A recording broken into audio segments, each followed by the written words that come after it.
Ziggy Conroy, welcome to the Marketing for Business podcast. Thank you. Mate, I'm excited to have this chat. I love talking to young people. I love talking to young people who are entrepreneurial.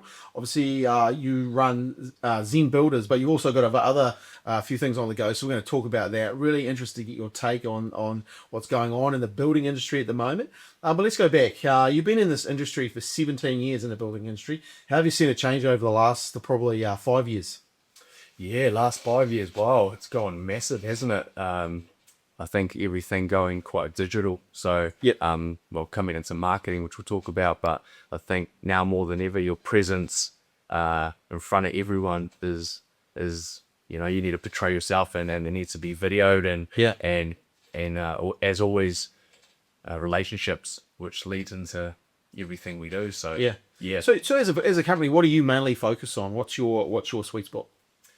So we are dealing mainly with older homes, renovating, extensions.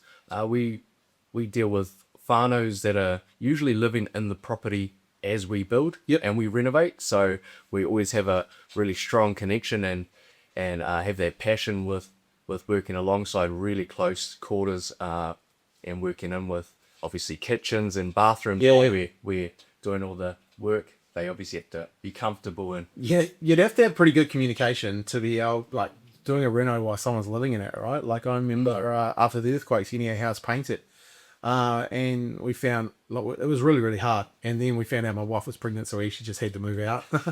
yeah, no, that's totally it. And I think you can never communicate too much. So that's the thing. Weekly communications, if it's minor, just a text or a phone call. And more than less is usually what we try to do. Yeah, I think that's really important, and especially in business. Where did you learn about business? Did you go to university? Did you just learn from the streets? Did you get an apprenticeship? Where was your pickup from business? Yeah, I'm quite an observant person. So I'd work with 4 different building companies, and along the way, I kind of, as I worked with them, watching the business owners themselves, how they did work, how they communicated.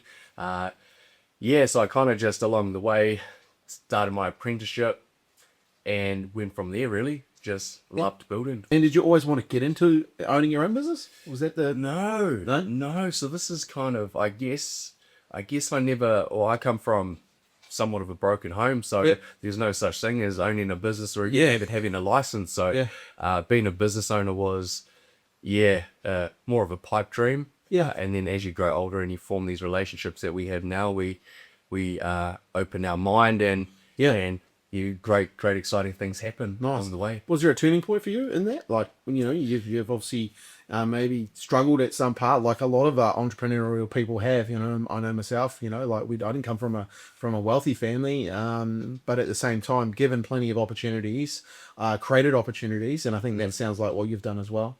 Yes, definitely. So I come from Rotorua, and which is quite a small little town, as most of us know, and the opportunities aren't as big. So moved to Christchurch. The week I found out I got qualified, I let my boss know that I was moving to Christchurch, and that's where it all changed. The city of opportunity, and people want other people to be great, which we all build each other up. So when did you come to Christchurch? Before or after earthquakes? After. Nice. 11 years ago. So pretty much. A couple years after. So it was still very busy. The city was still somewhat flat. So it's really cool to have been a part. What a smart move, though, and for any young person listening, get yourself in front of where the momentum's going, right? And I think that's a real key in a business too. Where is the momentum in your industry, and be in front of it? Because staying in Rotorua, nice, great place, but the momentum's not the same as what was happening down here. There was billions of dollars being put into the economy here for rebuilding the city, and you got part of that. You were in there helping people. It's a smart move, and you see a lot of entrepreneurs around the world now moving countries because they don't actually need to stay in their own country anymore. And I think it's a global problem that government's going to have, but not for the entrepreneur that's smart enough to move. So really interesting. So what did you like about Christchurch? Was it obviously there's opportunity, but I read that you are a bit of a surfer, so obviously coming into Christchurch a few more waves than maybe Rotorua. Yeah. I think, well, for me personally, I'm always there's always two pathways in your journey, and there's the easier way or the hard way, and I just always going for the harder way and moving cities, didn't know anyone, but I knew there was opportunity. So for me personally, I knew just inside myself that that's the path I needed to go. Wow. So yeah, if there's an easier or a harder path, I'm always one to go towards that. Well, why is that, you reckon? Why do you think you want to take the hard path? Because a lot of people will say, oh, that's, why don't you say the easy road? Yeah, well, totally right. I guess you do something hard, how do you feel after it? Yeah. You accomplish something that it was hard, how do you feel after it? If you accomplish something that was easy, it's, you don't get that level of satisfaction, and it just creates this, there's quite a... Where did that mindset come from? Because I think that's brilliant. Like, where did your mindset for that come? Because a lot of people would think, a lot of people today take the easy road. They're not actually interested in or want to do anything hard. And I think it's really, really, if you want to get ahead today, doing the hard is probably where it's going to make it be easier in the future, right? So where did that mindset? Because it's a great mindset to have. Yeah. I think I'm quite fortunate. I think I must have been born into it, to be honest. So coming from tougher upbringing, it just builds resilience. Yep. And having that as a young age right through into becoming a teenager, I just was lucky enough that I think you see everything in the positive light. Yeah. And within those things, like you said, you learn something from pretty much everything you do, and that's where I kind of formed. Yeah, I think the word that you hit on there is resilience, right? You built resilience, and resilience was built into you, and I think, like, that's interesting, like, because you can have tough times, right?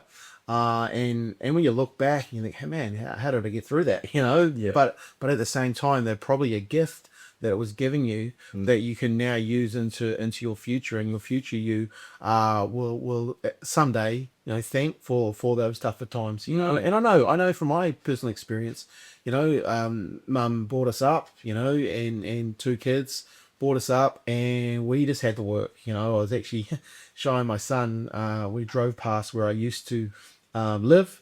And we drove past where I used to do the milk run and do the paper run in those areas. And we just worked, right? Like we were 11, 12, 13, 14, 15, just working, And I think today, I love that. I love the fact that I was working. I love the fact that my uncle had a farm and I went out there every school holidays and worked. One, it made me money, but at the same time, just a work ethic. And it's probably shows where you are and how you do things is probably really early on stages, which has formed you. Totally. So happy to do the hard stuff, because I know that's main stuff easier in the long run, right? Where a lot of people will look and go, oh, we'll just take the easy route, Yes. Very cool. Hey, so you're in Christchurch, you started to do some building, working for some companies. Where did the idea of starting your own business start to manifest? Yeah. So being in Christchurch, I was here for 4 years before I decided to venture out. The biggest thing for me was seeing that I could provide more for the clients that we were doing work for, to the other business that I was with at that current time. And the relationships weren't there. There was a lot of transactions, which was great. You need that for business, but the relationships were missing. And I was always the one that was kind of in communication with the clients and not quite happy with the owner and the business owner. And so I was kind of standing there, as I said, being observant, just thought I could give more. Yeah. And it being, beside building being my passion, also growing young people. Yeah. So having that, being able to form this vehicle that we are in now to also build these amazing homes, but also bring everyone up around us that's now team, which is pretty big for us. Yeah, that's pretty awesome, right? You mentioned communication quite a few times now. What is it about communication that you think really works for you and your style? Because I think communication, from my perspective, I learned during the earthquakes, people get really annoyed if you don't communicate with them. If you leave them in the dark, people aren't happy about it. And I believe now you should over communicate, and to the point where I've told my team from day one, if you're in this business, you over communicate. The ball I call it tennis. The ball has to be over the other side of the net. And never on your side of the net. Like you're always communicating over to the net. Now I tell my team, you need to hit the ball over the net, and you need to hit it back over the net by getting the client to come back to you. You actually have to drag the ball back over, because there's nothing worse than that middle ground of uncertainty. Yeah. Communication is key when you're running a business. So where did you learn your communication styles? Obviously observation, but were you good at spotting where it hasn't been done that well? Like where did you sort of find you starting to go, I don't really like that way that we're communicating here? Well, like you said, well, communication's in everything. So inside of building, inside of your business, out life, I think communication is everything. Your relationships. If you've got an amazing relationship with your partner, it's usually because you've got great communication. Yeah. So I'm fortunate enough to have that. Learning inside my personal life with communication, ventured into business as well, and like you said, having the ball on the other side of the court is just, you can never over communicate, and with clients themselves, I was gonna say, One thing I hear there is the clients themselves, they've spent a lot of money, don't they? And we've actually had a situation recently. I get these new windows put in and stuff, and like the person hadn't come back, right? And they thought the other person had come back to us, and they had it, right? But they fixed the communication. My wife just rang them up and said, "Hey, what's going on? Oh, sorry, blah blah blah blah." But it was really interesting. Like it's the client, like being on the client side, you just want to know what's going on. And that's where I was getting to is they just want to be heard, Yeah. as well, in good times, and sometimes it's not always sunshine and roses. So when it's not so great, always over communicate as well. It kind of, I think that's great as far as being heard. Lots of people, and I think there's a real gift as well. If you can listen to understand versus listening to reply, you win. Like, because so many people are listening just to reply, versus listening to be understood. And when you're in a transactional environment, you got to be careful that it doesn't just become transactional too, right? Like there's got to be some substance to it, and people love dealing with people who really understand them. And I think that's what you get into there as well. Where did the name Zen Builders come from? Like, what's the? Because I know Zen, like Zen, yeah, they're not out of it. Well, we aren't. Yeah, in building, it's not quite Zen. No. There's always a little bit of pressure, a little bit of stress here and there. Where Zen come from is somewhat that Japanese style, like of with us we're there for our clients, and we obviously over communicate. We're transformational thinking within that Zen. We also, one of our values is Kaizen, which is we've just been open to learning. I love it. I love Kaizen. So it kind of just formed within itself with the name. Being there for our clients. Yeah. Continuous improvement of being there. I like that. When you talk about values there, do you have any other values because I really believe like building a business on values allows you to create a really cool culture. You stack some standards on top of that, and you've really got people that are coming to work to do their best work. What other values do you have inside your business? Yeah, so a big one for us is being open. So with our team, with our clients, they can always we always want them to be able to come to us with any questions, anything really. So being open ties in, as we said, and another one which is we're quite a young dynamic team, so it's being driven. I think all of us need some drive, and that gets us to our destination. So those are the three values that we work around, and we kind of work with clients with similar values, hire people with similar values as well. You find you start attracting those kind of clients too, right? Like who value what your values are. And I think that's really, really important. And look, if you met someone who was into continuous improvement, who was open to having an honest, open conversation, and was driven at the same time, you're like, hey, I really like you. all of a sudden you're creating an environment where you have no like and trust. And part of that like is because they are like you, which is cool. Talk to me about how do you keep your values alive with your team? Yeah, so every Monday we catch up, an overview from the week past. Every month we have a monthly catch up with how the month's been and follow through with a little bit of mental health, any goals that we've reached. Nice. The next month worth of goals as well. And Do you set goals in that matter? we set goals, yeah. So we've got a booklet that's for the whole year, and throughout quarterly we fill it out, and we just at the start of the year come up with our big values, big hairy audacious goals, and we spend the year working on them, seeing how things are going. And Nice. What sort of stuff's that? What sort of goals are you set? wow, some of our young team are quite into, the digital side of things. So they're into the Instagramming, buying property. So we're really big on our team is we're all builders. So I believe that it's also great to have a building if you're a builder. Also building on fitness, mental resilience, which is every day we work on. Nice. And yeah, just a lot of things, everything. So you're getting individual goals as well as company goals. Is that what you're working on? Yeah, so I think for us personally, we focus mainly on personal. Nice. So if you're a great person in your personal life, that follows through into business. I like that. Every 6 months, halfway through the year, I individually catch up with each of the team and see if I can personally help them reach their goals, if we can assist, if there's anything different that we can do. Nice. So besides the monthly with all the team, I also start of the year, 6 monthly, and end of the year. Awesome. I like that. I mentioned to my team the other day, like some of the goals I've been working on. And then I put it out, hey, if anyone here is working on some goals and they want some accountability.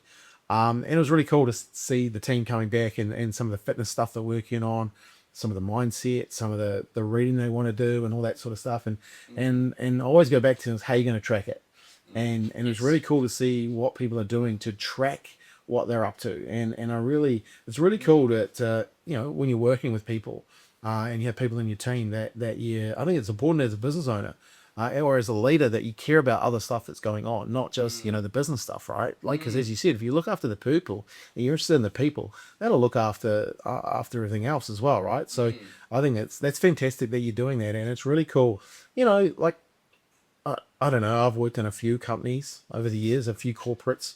No one's ever asked me how my goals are. No one has actually come and said, oh, what are you doing? So I think it's really cool that you actually do that and care, because of those core values, right? Because if you have someone who's not driven, guess what? They're not going to be hanging around, are they? You're creating an environment which I think we have here, which is world class around, high performers. They want to be driven, they want to be buying properties. They want to be doing things that are moving themselves forward, which I think that's an environment I want to work in, and that's why other people want to work in, right? Yeah. Well, you want to wake up excited to go to work, knowing that we're all here, we're all reaching the same destination, we're all getting there together. Yeah, and it's inspiring too. Like if you're having communication around your goals, and you start seeing people achieve goals. I know, one of the team the other day was talking about finances, and it had created like some of the tracking that they were doing, and all of a sudden the team was like, oh, can we have that? Can we have that? So all of a sudden everyone is doing that sort of stuff, Yeah. And I think that's really, really important that you provide, a space for people to do that. Yeah, and seeing them open up we've got a couple young lads that are being mean, who've quite closed off, and the first as when they started with us are very, but now they're, when's our monthly meeting? Yeah. Just so excited and to tell us about what they've done and all the goals they've achieved. So yeah, that's very cool. You got to capture those moments. So driven out of those core values, really, right? And that creates a culture, which then leads into your clients, which is really, really fun. What are some of the cool projects that you've worked on? Oh, look, I saw on your website you've done some really cool new builds, but you're also doing a lot of renovations. I actually read an article that you were quoted in. I thought was really, really cool around the light at the end of the tunnel, which, you live in New Zealand right now. This will be coming out in October. We've been under the pump for probably, I don't know, the last how long. It's been pretty hard. And, you were quoted that maybe there's some green shoots just starting to show through. Yeah, absolutely. So, yeah, as you said, the start of the year or the end of last year was a little bit tough for a lot of us. But talking to the other builders I know, and we were in certified builders, so chatting to them as well, they themselves have seen it, and we're seeing it as well with the little discussions that we're having as clients are more open to spending. Yeah.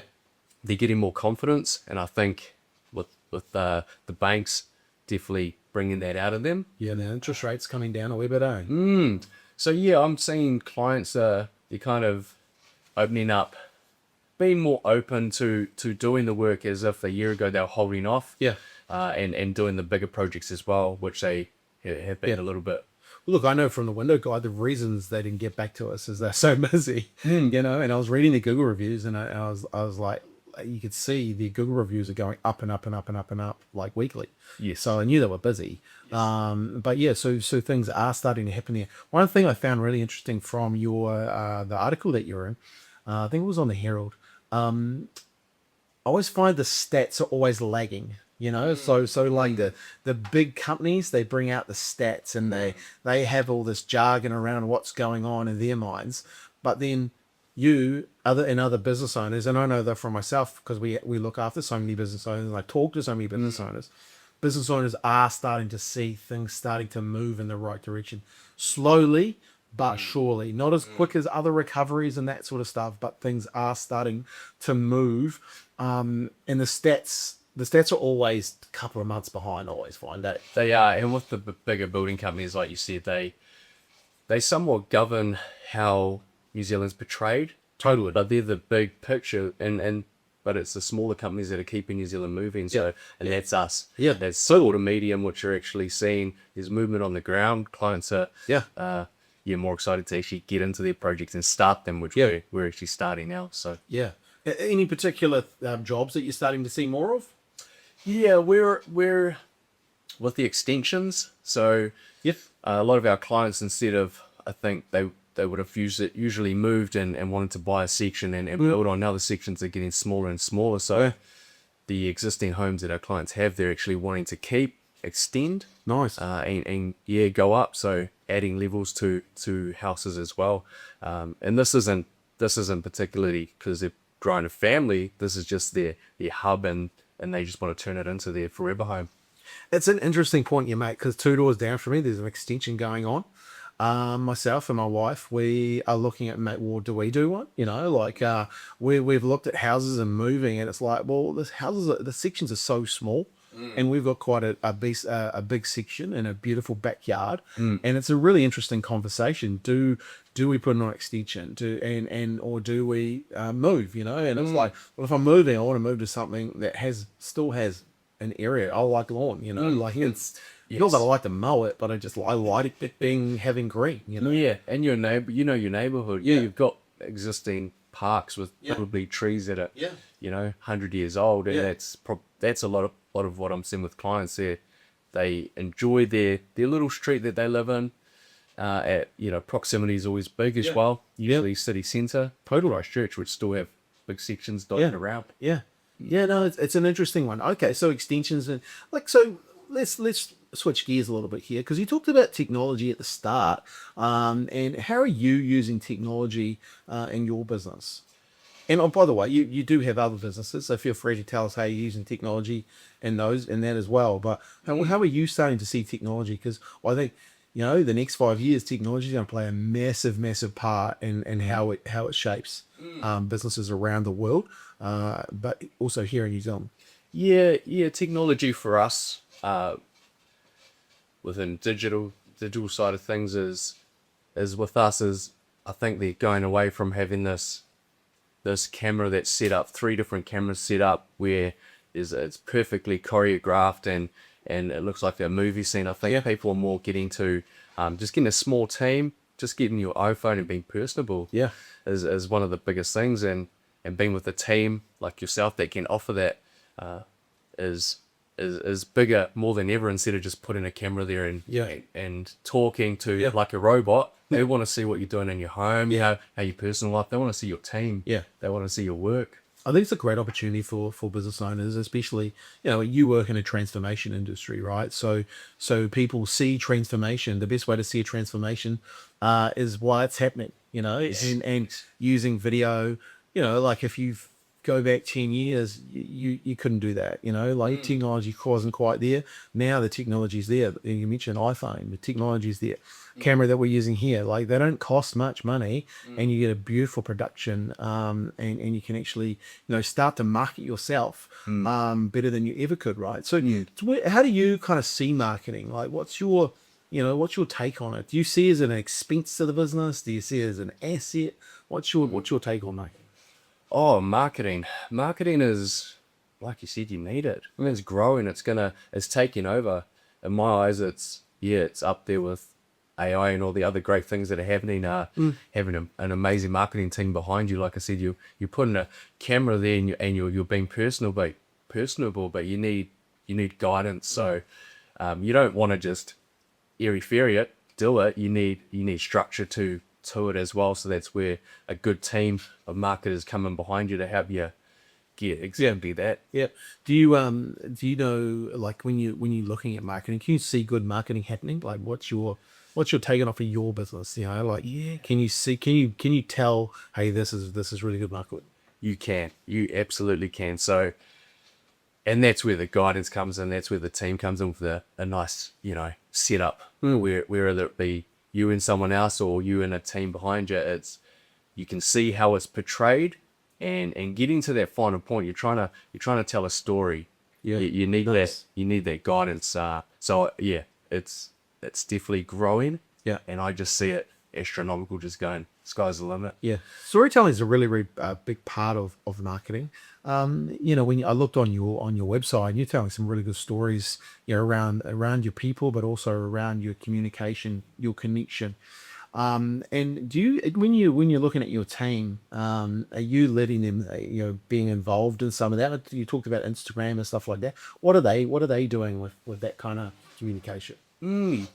Yeah, we've got all of our team are on Instagram, obviously, but some are more than others. We've got one young man, Caleb. He's wanting to be the next big thing on Instagram, so he's posting a lot. He's always tagging us. And what is he posting? Like work he's doing, or that So he is just the work he's doing on the day. That's cool. We do so many different projects, so when I look back, he's always adding us to it. It's real cool to see that and be part and him willing to put us on as a collaborative. That's awesome. So giving your staff the opportunity, and that's, I guess, what I was really wanting to get to, is giving your staff the opportunity to grow their own personal brand inside your brand. And at the same time, it's a win-win. Some people would say, oh, that's a risk, you should be doing that. But personally, like I always say to people, look, hey, you are you, so you bring you to the game, right? And then if you're growing your own personal brand and tagging you in along the way, how good is that? Like, you're actually getting media exposure, and this is what this is now. It's not social media anymore. It's just media. The world has changed. These platforms are media platforms. They're just like a TV, just like a radio, just like a billboard. They are media. And the biggest area for media is digital, right? And everyone has a phone, and the phone changed the game. So, it's not just social media. I think it's great that one of your team is prepared to do that. Like, and I'll go to site and there'll be a tripod set up, and I've seen that he's obviously done a little post, and he is the thing with our team. So he's very thankful that he's able to do that. And within our goals, his goals is to get into be more of getting sponsorship, all of that fun stuff, and within us, hopefully start your own business. Nice. Whatever it be. That's cool. And at the same time, like, as long as he's doing his job, he's working, doing the whack and the crack in, whatever else he's doing on top, that I guess that's a win-win, right? You got to enjoy it. You got to wake up. If you wake up and not only you're building a beautiful home, but you can create some cool content that people are going to see, that just adds to it. I think that's, the game is changing with young people coming into the marketplace, right? One of the reasons I want to have a, conversation with a young business owner is like you think differently, right? Because I can guarantee you 10 years ago, if I turned up on a building site with a tripod, guess what's going to happen to me? Yeah. You know, Bin. I would have been put in the rubbish bin. You and the tripod. Yeah, me and the tripod turned upside down and not told to come back. And I think that's where the kind of the evolution of where things are going is moved, right? And I think it's open, and kudos to you for being open to allow someone to do that, because there'll be still some building sites around that you can't do any of that sort of stuff. So I think that's really, really cool. Hey, you've mentioned AI a couple of times. Are you doing anything with AI at the moment inside the business?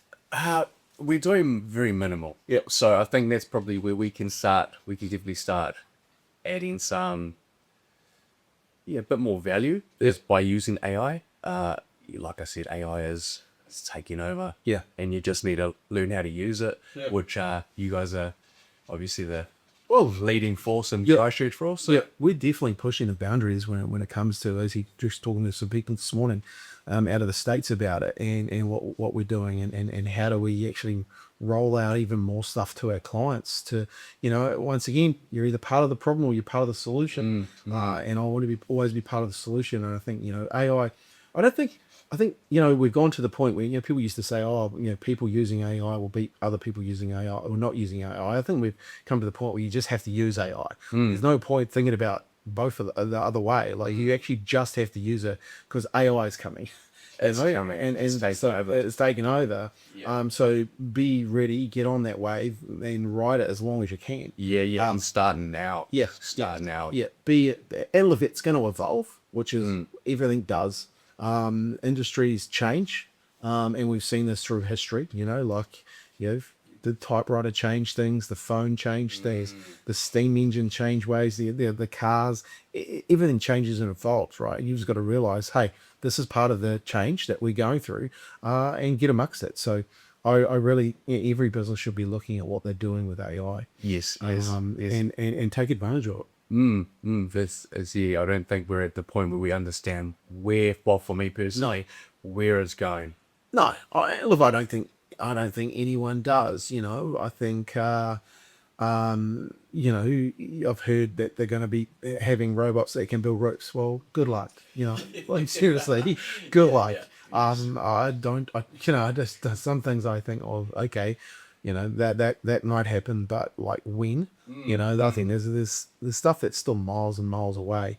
But hey, you never say never, and like, hey, things might change and things might happen.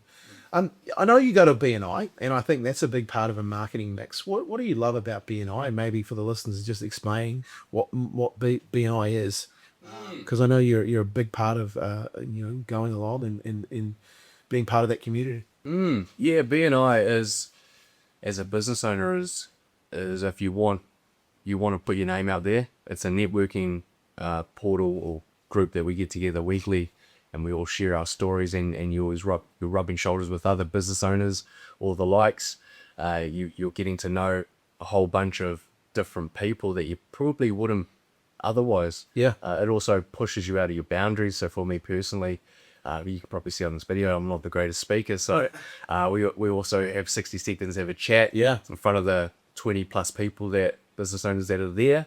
It's amazing. I would recommend it to anyone that's in business, wanting to push outside the limits and the boundaries, and great way to put your business out there and meet like-minded people. So yeah. I know, like Renee is in your group. Renee, who works here, and she just loves it. So look, I love BNI. I've actually, when I first started my first business, I went to BNI and thought it was just amazing. Like, we grew a group, one of the fastest growing groups in the Southern Hemisphere, but it was just perfect timing. The GFC had hit. And everyone was like, oh man, they networking together was a safe option, so people came together. But one thing I realized about BNI is the structure is very well structured, in the sense that it started at 7, finished at 8:30, or it started at 12, finished at 1:30. And I think as a business owner, like, that kind of structure you need. It didn't matter whether you had 30 people in or 10 people in the room. It always seemed the structure was always really really good. At the point you raised there, though, and I think this is the why I wanted to bring up BNI for anyone listening. Like, you need to get yourself in awkward situations as a business owner, especially when you're starting out. And one of those awkward situations is you need to get good at talking to people and in front of people. And I think that's what the gift that BNI gives people. Like you say, you're not, you maybe not as good as public speaker as some people, but you're better than the first time you went to BNI. Oh yeah. Yeah. And like I said, there's an easy way, there's a Yeah. not easy way, and this is me going to BNI was my worst fear. Yeah. It'd come to life. Yeah. Standing there, I'd rather jump off a building into fort or whatever. But it's exactly that. Is make yourself feel uncomfortable. And been there for a year and a half now, and it's grown so many other skills and met so many amazing people which I wouldn't have done otherwise. Yeah. No, so good. I got one of our teams coming along today to sup for Renee and Bronte. She's put her hand up straight away. Does she really want to go? No, but is she going? Yes. Yeah. Which I find exciting. One of my greatest BNI stories is we had a Sparky in our group, and he lasted like I think 3 weeks, and then said, "Oh look, I can't do this. I can't stand up and talk." And we were like, "Okay, cool, that's cool."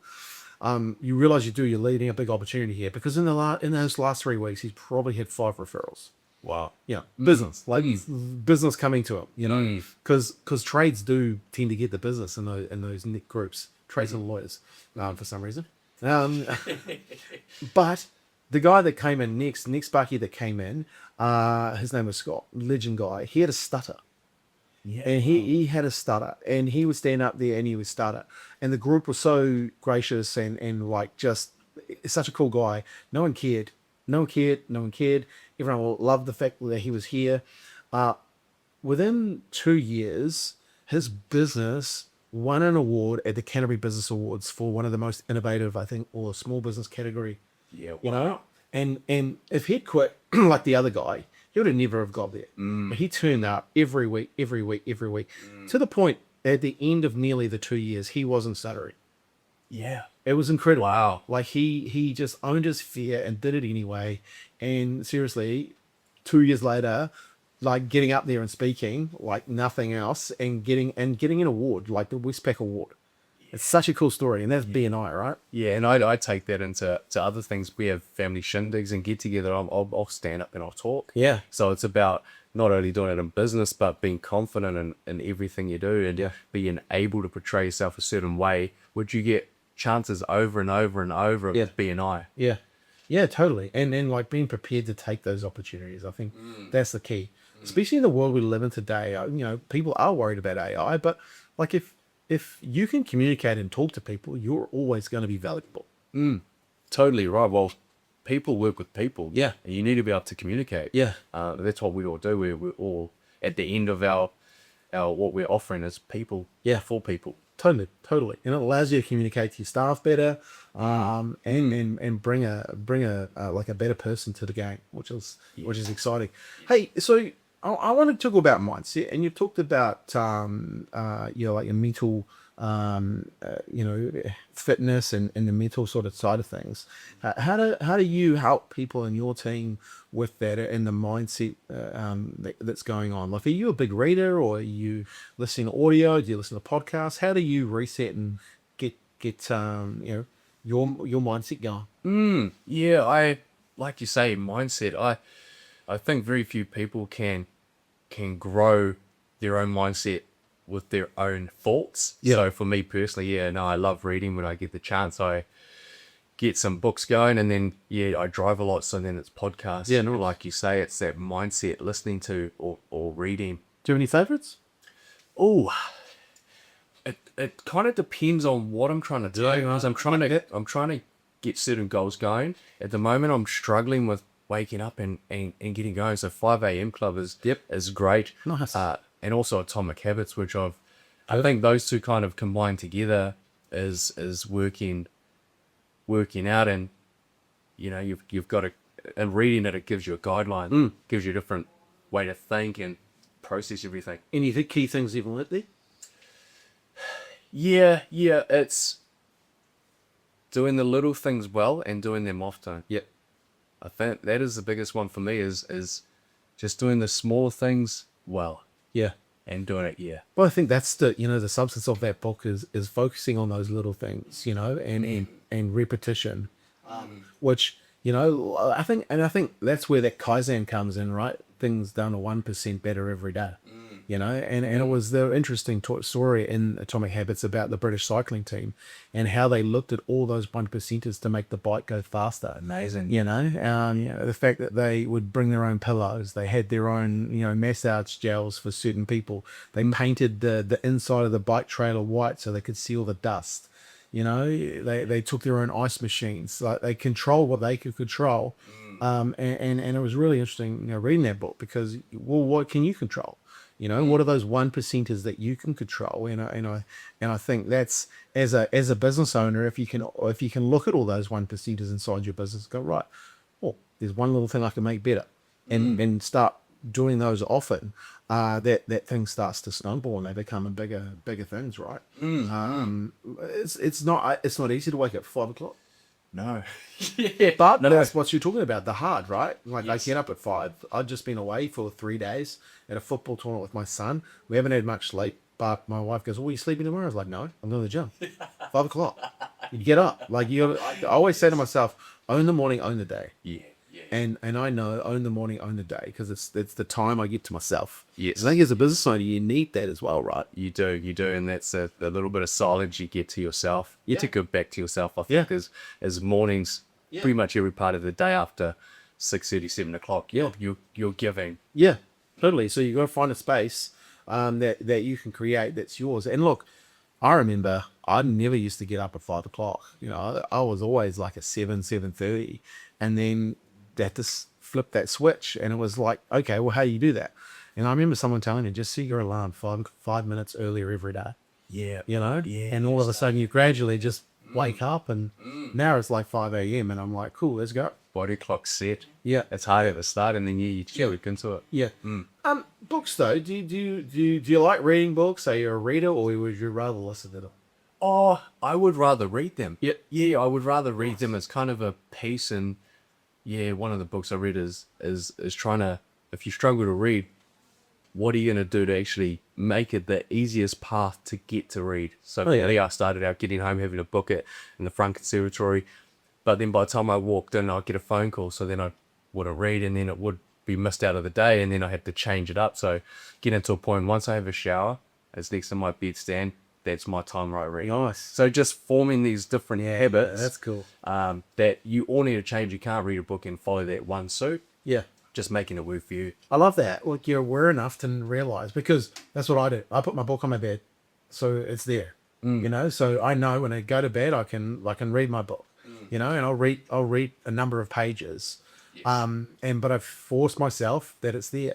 And that's why I'm here. You're doing, like, you were starting to set up an area where you can, oh, there's my book, there's going to read, and then you get busy, and then you notice where that is not working for you, so you adjust. Because I do believe readers are leaders. I really believe someone who can soak in the knowledge of other people can really take advantage of their own mindset and their own skill set by learning from others. You only need one idea out of a book, which I find, that's just crazy. But people are willing to share those ideas, right? Yes. Or is it good leaders are ones that can also take on information, but then pass it on. Yeah. So that's a good leader. It's not just taking on info, it's sharing it as well. Yeah, sharing it with other people. And I think that's one of the cool things we have here. Like, tomorrow will be Teach Me Thursday. So there'll be, people standing up teaching other people about what they've learned this week. Wow, yeah. So you get some really cool ones, and all of a sudden someone's like, oh, can you make a video on that? So someone will make a video, and it could be like a real cool hack around Gmail. Or a cool hack about something else going on, in ChatGPT or whatever, and the team will like, it's pretty cool when you hear the sharing environment going on, and just rounding up as Thursdays, a Teach Me Thursday, so everyone comes prepared to teach or have something thoughtful to say. Well, that's super cool. That also, I think, during the week, you're it's in your forefront as well. So not only are you doing a job, you're, Yeah. what am I, Thursday? I've got to come up with something that I've learned, which actually makes you think different as well, Totally. which is so awesome. And this morning was an own it. Wednesday's an own it moment. So an own it moment means where have you seen someone in the team own it? Could have been yourself, could have been the team, could have been a client, like, so an own it moment. So you bring up a moment that you saw someone own, which is really, really cool. Yeah. Here's some really cool stuff actually. One of the girls actually was helping one of the team from the Philippines, was helping her, and she asked, how did you do that? And rather than just saying, she actually called her, FaceTime, video call online, and showed her how to do it. Oh, wow. Which is really, really cool, right? You're starting to get good people, wanting to help other people, and that comes from that, kind of getting people to own it. Yeah, and growing together. Yeah. Because things that's similar is if you do something wrong or something that you've learned, like you said, Yeah. is what did you learn from it? What happened? And moving forward, doing it maybe is better, different way. And Yeah. It's very cool.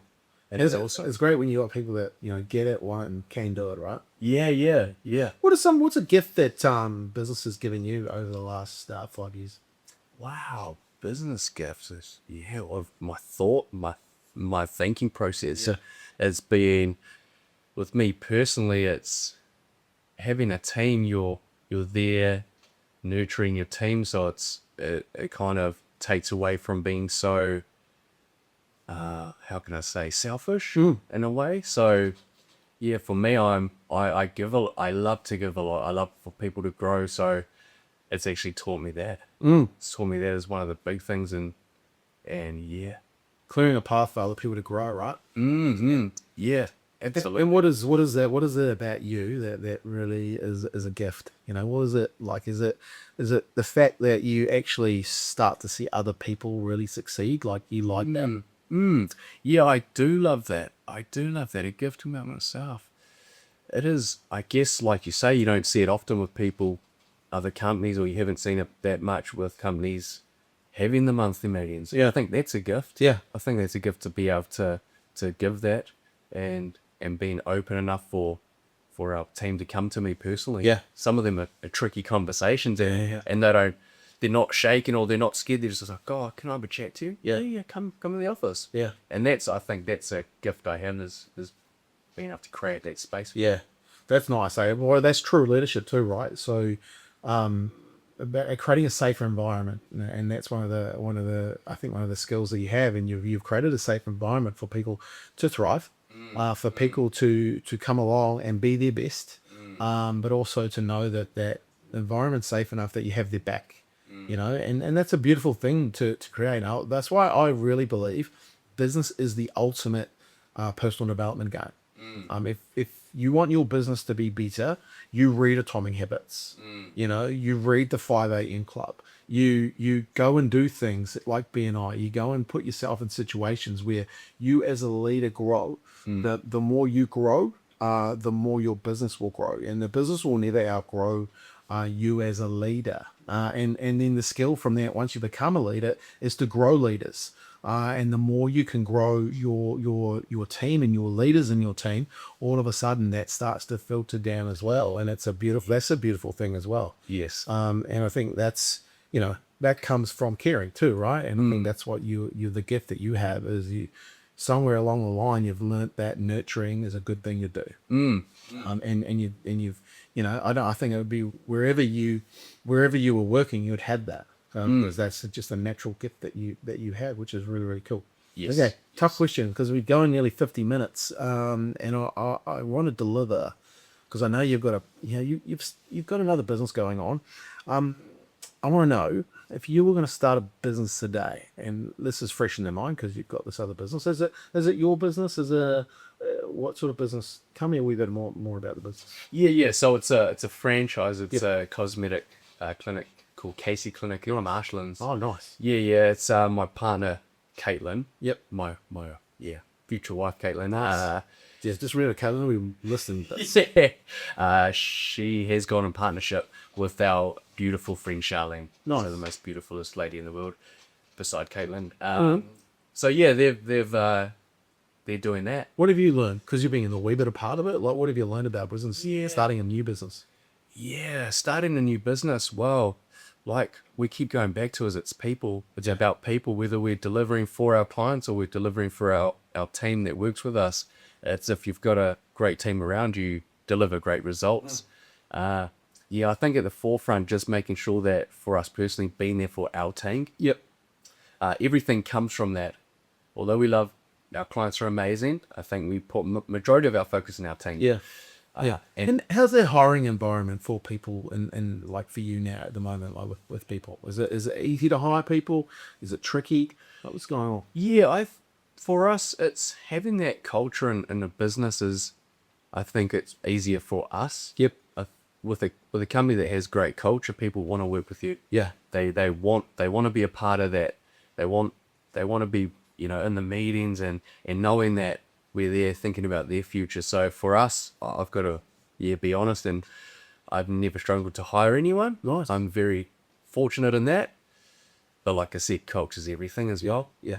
And yeah, People can feel that if you've got something good going on, right, and they want to be part of it because there's a whole bunch of businesses that haven't, right? And I know I don't think anyone wants to come to work to like just, well, anyone I know doesn't want to just come to work just to get by and just to I've been in environments where you do. I've actually been in environments where you used to have to click in, like put your card in. yeah, wow, yeah. That's I'm dating myself there, but hey, Yeah, and that's the thing. People want to go to work. I think times are changing where you go to work to make a wage. You go to work to make a wage plus create a future. Yeah. And have a good time where you're there and create amazing results. yeah. Hey man, so if you were going to start a business tomorrow, like what are 5 things that you would do? Like talk to the business owner or the person's there that's thinking, hey, I'm thinking about starting my own business. What are 5 things that you do? Yeah, one of the first things, make sure you've got a purpose why you're starting a business. Nice. Don't just start a business. Make sure you know why you're starting a business, having a purpose. Make sure you've got the best team around you. Yeah. Everything we do, we've got the best team. Thirdly, you get start getting your values. Yep. You need to have a set of values that you and your team, if you've already got a team, can work together and talk amongst each other. How did you do that? Did you sit down with you and your partner or you and your team and talk through your values, or did you create them yourself? Or what was the... Yeah. It was early days when we started, so we didn't really have too much a team. So it was just me and my partner. Yep. And we had someone help us along the way to guide us on that journey. So we did. But within moving, growing, we've got our team all board as well. Nice. I think that's really important too, right? Like, having core values and getting the team along and having that conversation. And we retired 2 of our core values into the Hall of Fame last year, and got 2 new core values that the team actually made up in themselves in an environment on a day of learning, which is fantastic, right? Like, all of a sudden these 2 other core values are what the team is created. So more ownership, more buy-in, more owning of the value. And it can change. Yeah. So the thing I think a lot of people think they have the values, and it's in rock, but grow, you transform. Totally. Values change, which is always. And that's why we put them into the Hall of Fame, because while they're retired, they still exist. We still celebrate our victories. We still have world-class training, world-class outcomes, but they're more of givens now, So which is really, really cool. So purpose, best team, values. What's number 4? I would say development. Always developing, always looking out, growing yourself, growing your team, learning. Damn, there's so many. What would I put over That's a good one though. Like growing yourself. Like as we talked, if you're thinking about starting a business, you actually know why you're starting a business, right? Get clear on the purpose. I think that's really important. Then looking at your people, but it all comes back to you. If you're not developing yourself, chances are when times get tough, which they will. You've been in the building industry 17 years. That times can be tough, right? But then also times can be good. But the work that you do in those tough times really help you to take advantage of those good times, because they do come back. And then the 5th one, I'm kind of weighing up, because you want to be seen. Yeah. You're gonna have an A and a B. Yeah. So you want to be seen. So get on board with a great marketing team. Yeah. I've got to be honest. Get on team with a great marketing team to brand yourself, brand awareness, push your logo out there, create. They also help create all the values and everything we've talked about. So that there at the end, which is also at the start. All this is kind of together. But I do believe that you need to have, your signage. You do need to have be dressed with, and within the digital marketing, they know a lot of people, so they actually pass you on to them as well. Marketing's that, like, it's the, for a lot of people, and I get why good businesses market, and I get why good businesses like really market hard right now, but I also understand why businesses don't market too, like, because they're probably just running tactics. They haven't designed their marketing strategy to pick the tactics to get the results they want, right? So marketing can be quite hard for businesses that have never done it well before. But you start to see other businesses want to take market share in tough times because they know the value of marketing, and it's a real hard one, especially for someone starting out. But also if you are starting out, like today in the world we live in today, you can actually market yourself and like look like a bigger business, just even though you're not, because the internet makes you look big, right? Yes. Yeah. Which is a crazy when you think about it. I still like I've put a post out this morning on LinkedIn, with that content going out on Facebook, Instagram today. What do they cost us? Like that's crazy. Like you might only reach, maybe let's just say you reach 1,000 people with that content, or 1,000. Like how much would you pay normally to be on TV for that kind of reach? Yes, it's crazy. Exactly right. And I just want to add on to that fifth one. If you can get a business coach, Totally. Really nice. You're kind of starting out unknown. Yeah. The list will go. So on why there, get a right? coach? Why get a coach? A coach forms structure. They tell you what you need to. When you're starting a business, especially when you're new, you're not sure where to go, where to look, where to stand. Yeah. What to do. Totally. You're lost. Yeah. It just forms structure. Yeah. Understanding, and you can also similar coaches that don't cost an arm and a leg. They are very affordable, similar to marketing. Well, here's the good thing. A coach will see your blind spots, So all of a sudden you've got someone looking at your blind spots, and also a coach gives you the ability to stand on the shoulders of giants, because the coach is probably coaching maybe 5, 6, 10 other businesses. What market knowledge does that person have, he or she have, versus you're one person, right? So I think it's a smart move. And I always say to people, look, hey, how many coaches do you think Tiger Woods have? How many coaches do you think the NFL players have? Patrick Mahomes. I watched a documentary on him. He had a mindset coach. He had a massage. He had all these coaches, throwing, strength and training. It was amazing. Like 5, 6 coaches around it. And that's why I love going to America. I must admit, I do love going to America for business, because they're not afraid of having coaches. It's just driven into them. You need a coach. Whereas here in New Zealand, it's a wee bit seen as a bit of a weakness. And I think the conversation should be the other way. Having a coach is a superpower that you should take advantage of. So that's a great one. I love that. I love that we'll call that 5B. Awesome. Hey Ziggy, this has been a great conversation. Is there anything else you want to share with the viewers before we wrap this up? If you haven't, start using digital influence. Get into it. Yeah, they already do. Yeah. No, that's cool. Man, I really appreciate you coming on. I really appreciate the conversation that we had, being, candid about, where you see business and your philosophies. I think you've really shared some really cool stuff around the mindset and how you're nurturing your team. So how do people get hold of you guys? What's the best way? Because we'll put all the details in the show notes. Yeah, if you type us up on the Google, we're all over Google, or give us a call. Easiest way is just through email. Ziggy@zenbuilders.co.nz. Ziggy at Zen Builders. We'll put all the show notes for Zen Builders. So if people are looking at a project coming up into the summer, get hold of you guys, get these boys and girls to price it and see what they can do. Check out their website as well. You've got some pretty cool transformations on the website, so that's exciting as well. All right, hey, this has been a great podcast. Thanks for coming on, Matt. You've got one job now. You've got one job to share this podcast. I love the fact that people are sharing the podcast.